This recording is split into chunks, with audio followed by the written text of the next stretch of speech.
Hey, what's going on, guys? Showtime Reviews here, man.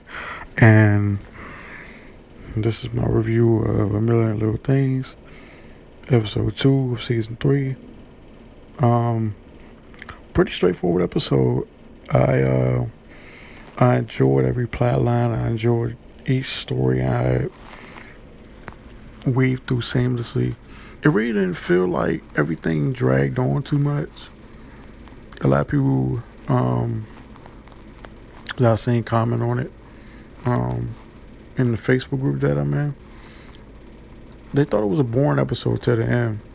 When the old guy showed up, the driver that hit Eddie, which is pretty much Alex's father. I think we're gonna figure that out as the season goes on. I think we're gonna figure that out as each episode goes on, and trying to figure out what happened, exactly what happened when Eddie went to that lake house and his friend Alex ended up dead in the water. So yeah, that's it for that. I think we're gonna figure that out in due time. But as for the episode itself, outside of that, pretty straightforward episode.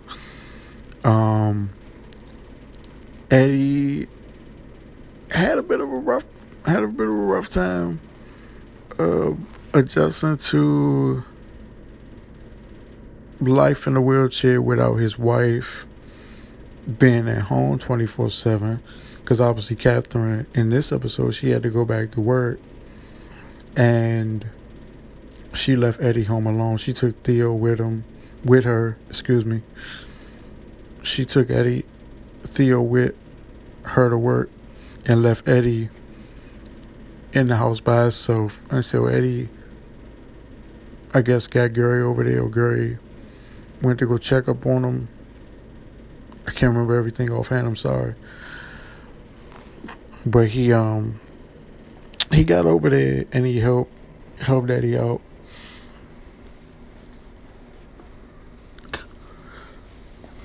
and tried to ease his pain, ease his embarrassment, for going through what he went through that day. And then obviously, once they got outside and they started playing basketball, him and Rome, Gary and Rome built Eddie's confidence up to be able to play basketball in a wheelchair for the first time in his life.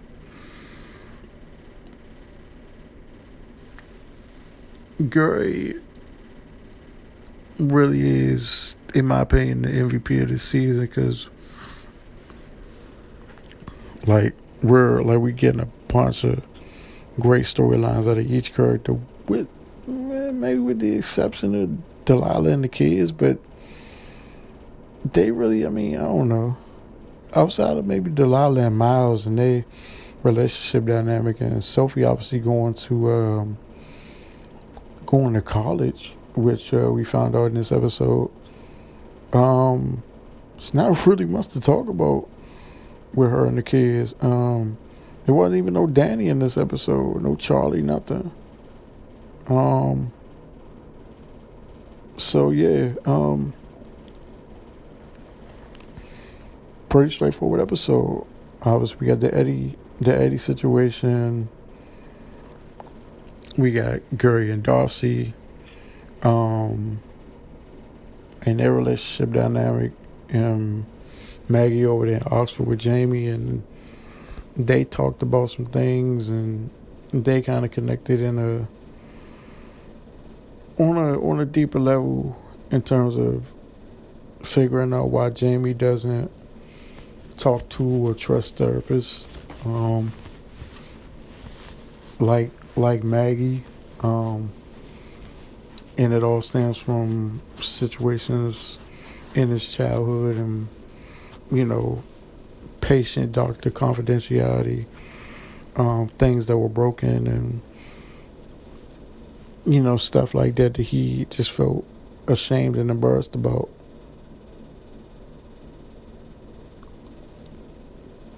Um, and Maggie helping him through that. him helping Maggie to kind of see the brighter side of being out there in Oxford. He basically was just like, he basically told her wherever your body goes, your mind has to go with it. Your mind has to go with your body. So you physically here in Oxford, you halfway across the world, but your mind's still in Boston with Gary and with the guys and everything like that, because she built all these connections over the past year or so. But Jamie helped her see that, hey, I can still have fun in Oxford too, and still call back and reconnect with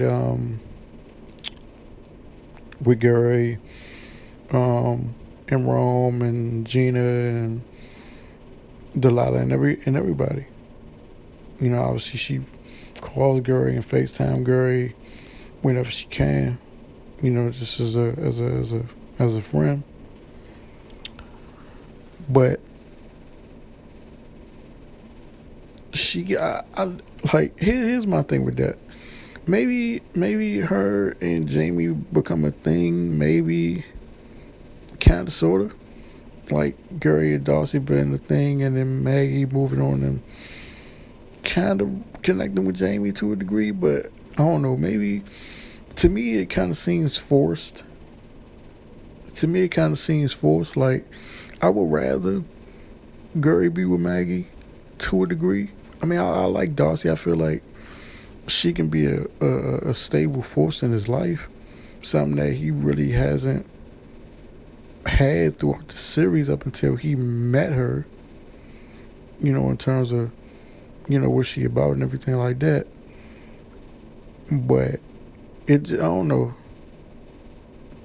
That relationship and then the relationship with Maggie and Jamie, if they do end up becoming anything, it just seemed forced to me. It just seemed like they throwing stuff at the wall and seeing what sticks. And that's how you lose your appeal sometimes with series like this.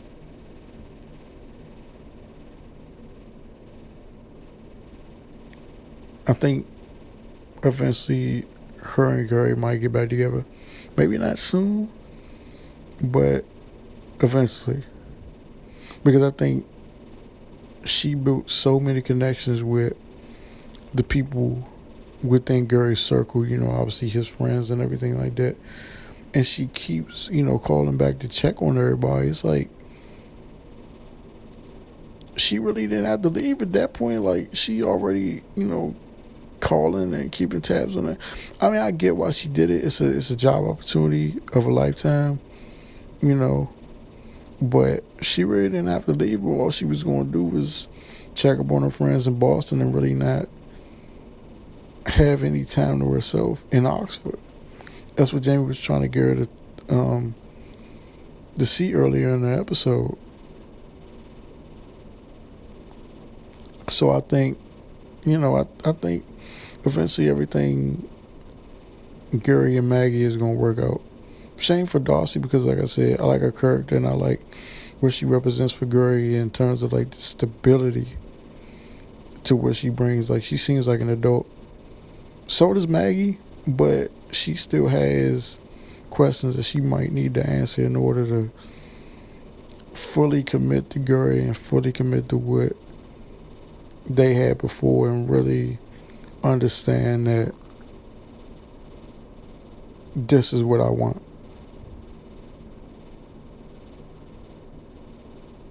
But yeah, that's just that. Like I said, not really that much to talk about in terms of Gary and in terms of Delilah and the kids. Sophie, obviously, she went on a college visit to, I think it was Harvard. Her dad attended Harvard, obviously, and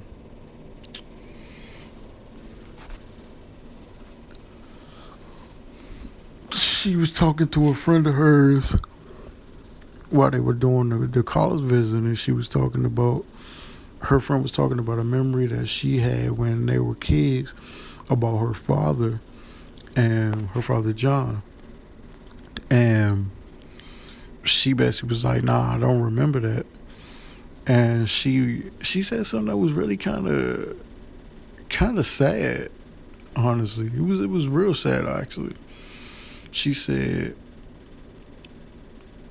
the further and further we move away from him being dead, basically like the more time passes, the more I forget about him.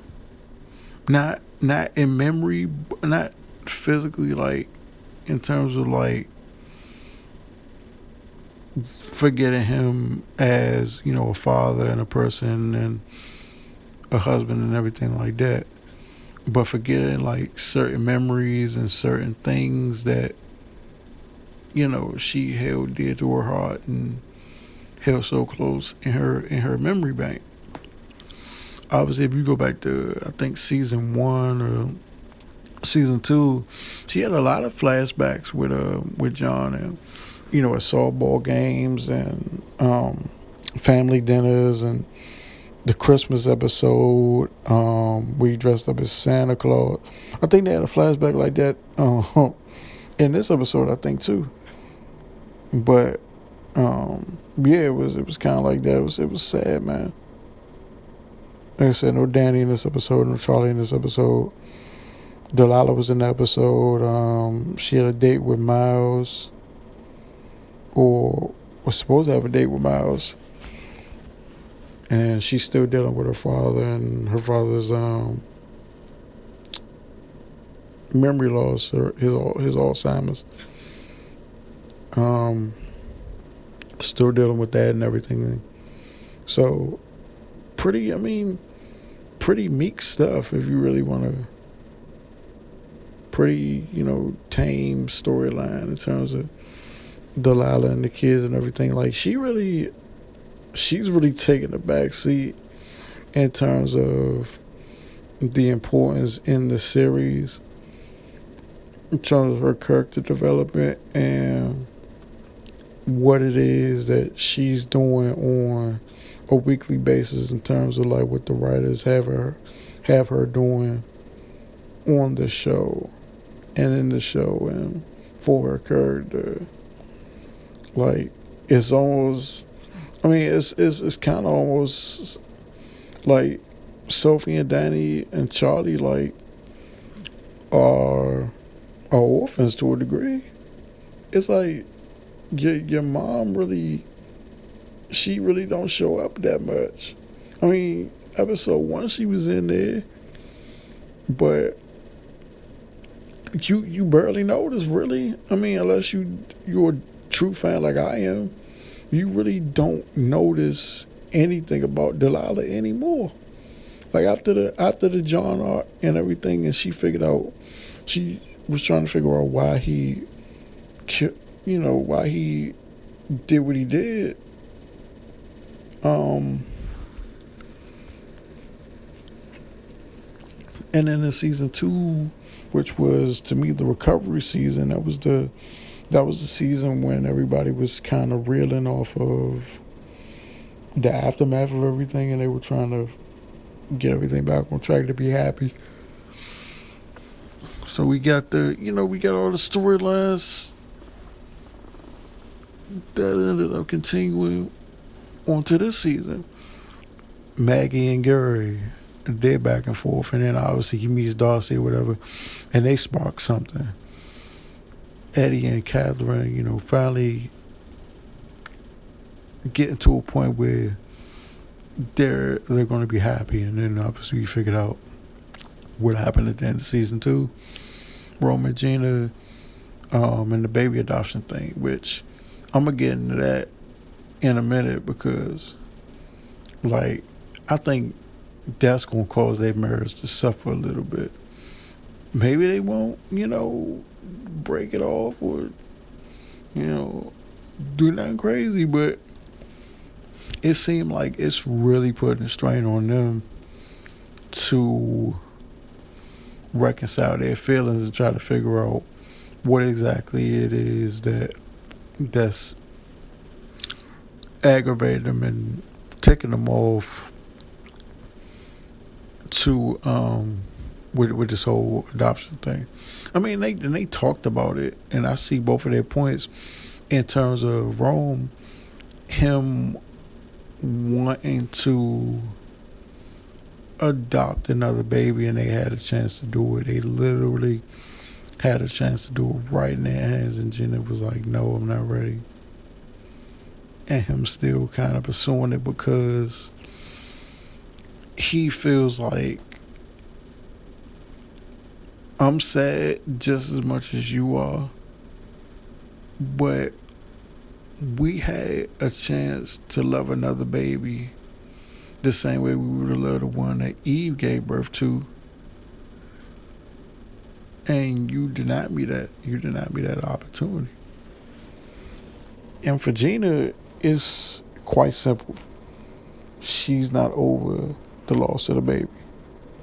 Now the baby didn't die, but it might as well have been her that gave birth and got the kid taken away. That probably would have,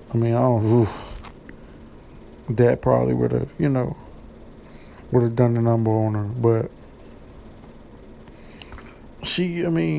at the end of the day, she got attached to ultrasounds. She got attached to Eve too and everything like that. Her whole situation with her child's father.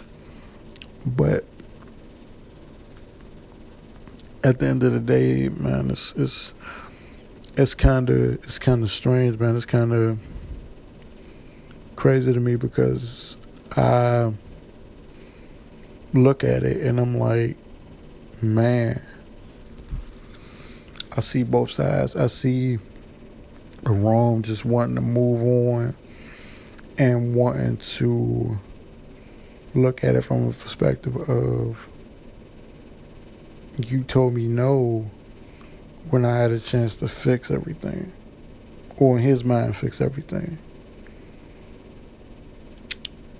Get another baby and just love that baby like it's our own and forget about it because that one ain't coming back.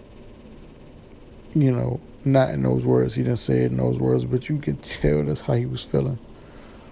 It's like, Gina, it's over. He's not coming back. He's with his birth mom. Hopefully getting the love and care that he needs on a daily basis. But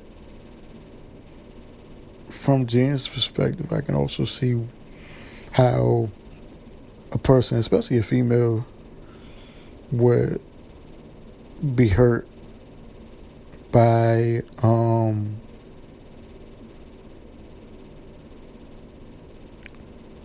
someone saying that they're going to do something for you and then they don't do it. And then not only that, they renege at the last possible second. And it's like, man, like, you don't, like, Eve literally gave birth to the kid and was like, nah, I want to keep him now. And she thanked them obviously for giving her the strength to fight back and move on from the abuse that she was suffering at the hands of her child's father. But it still made Gina angry because she got attached to a kid and a mother that was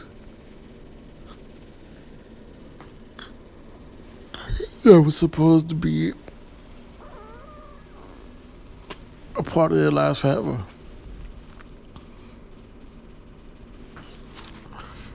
So I can see it from both sides. I can see both perspectives and I can see both angles as to why they would be angry.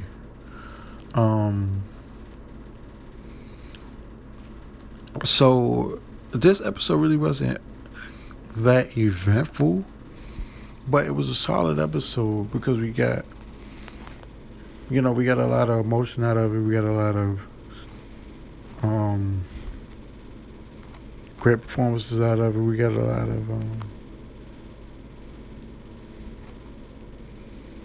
we got a lot of stuff, man. We got a lot of stuff. We got a lot of character development out of each character, at least for what the episode was. You know, Gary in the beginning of the episode,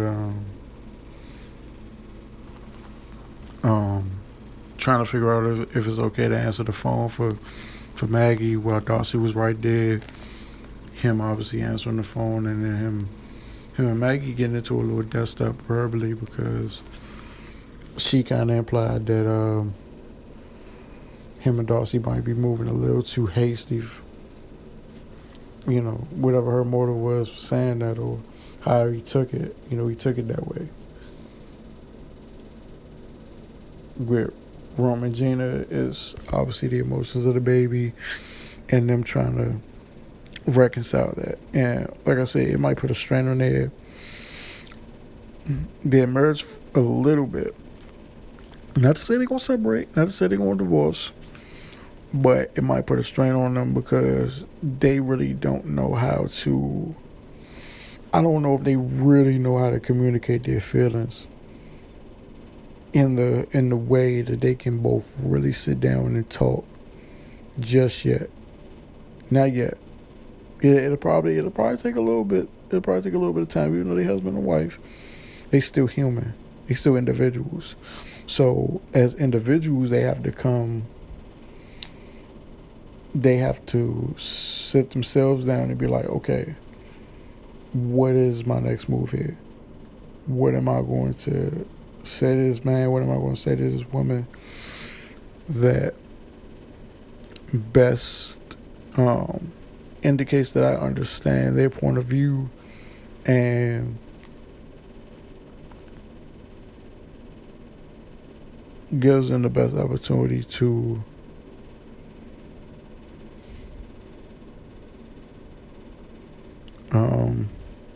see their point of view.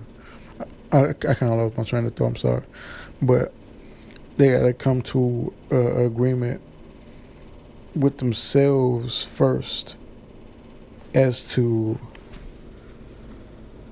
do I understand where the other person is coming from? And if I do, then they can both sit down as husband and wife and say, look, this is where I'm at, this is where I'm at, and hopefully we can meet in the middle somewhere and we can both get what we want, which is the proper, the proper time to grieve and ultimately get another chance at a baby because that's what they both wanted. For Eddie and Catherine, obviously, it's a transition period. And it's them dealing with, mostly Eddie, but it's them dealing with what's going to happen once Eddie kind of figures out what happened at that lake house, and then putting those pieces together. And we should get a good arc out of that one. Because at the end of the episode, I think it's going to transition to the beginning of next episode. We're going to figure out, okay, why is this dude here? Who is he? What does he want? Blah, blah, blah. And stuff like that.